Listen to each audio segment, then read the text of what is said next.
I'd like to conclude now with another discussion of Plato's ethics and tie it into his metaphysics and epistemology.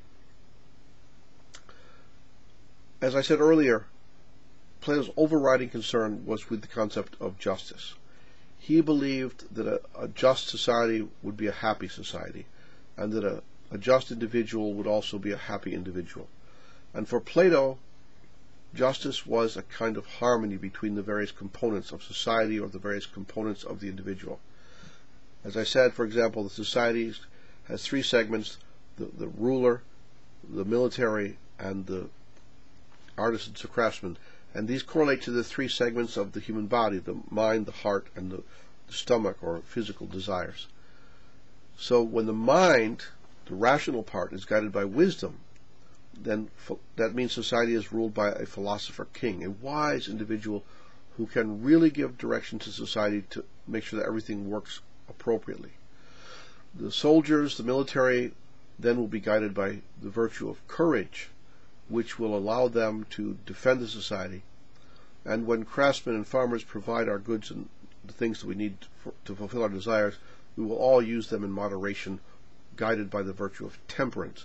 And so, guided by wisdom, courage, and temperance, society will operate very smoothly as a harmonized whole, and we will have social justice where no one will be in want, no one will be too greedy, and so everything will work smoothly and people will be happy.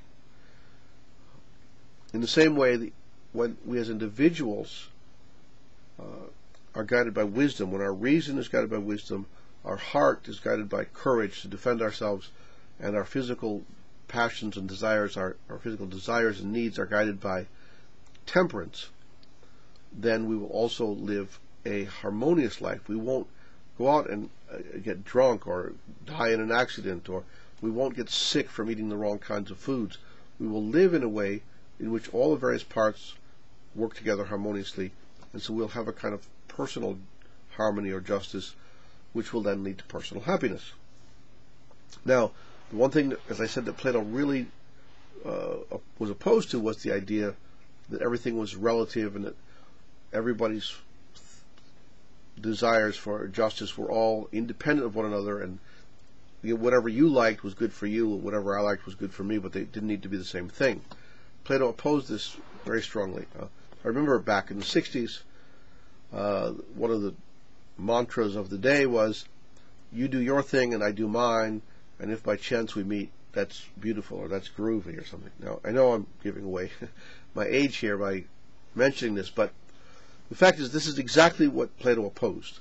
The idea that anything goes, everything is equal, and he said no, there are certain things which are absolute and true, and other things which are just no good. And the question then becomes, well, how do you find what is the absolute right way to guide society? What is the absolute form of justice or harmony?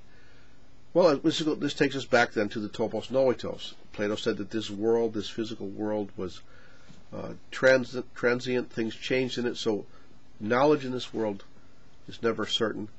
But knowledge of the ideal world, the intelligible world, the rational world, that is certain knowledge.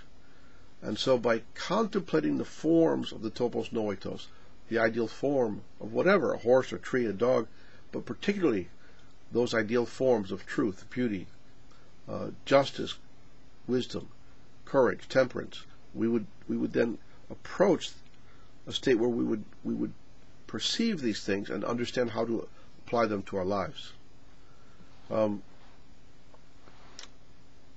the allegory of the cave, we know that for Plato, the ultimate virtue, the ultimate form, was the form of the good.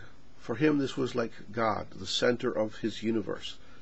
And when people could comprehend the good, when they could meditate on the good and contemplate the good, they gradually would begin to see what goodness meant and how it could be applied to daily life. And so this form of the good would affect our understanding of all the other virtues, truth, beauty, courage, etc., and would help us to understand what it meant to have a just society.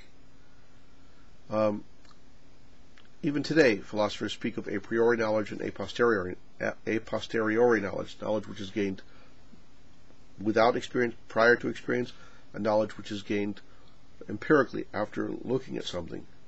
And to be sure, if your principles, your rational principles are certain and your premises are true, then your conclusions have to be true. 2 plus 2 equals 4 always, once you've defined your mathematical system. So in a certain sense, Plato's correct that a mathematical kind of certainty is possible within the realm of rational knowledge. And this is the basis, in a certain sense, of his worldview, that the forms of the topos noitos are this certain for him, and by observing them, we will participate with them, we will be informed by them, and we will understand how to live a just and happy life. So his metaphysics, epistemology, ethics are all tied in very directly together.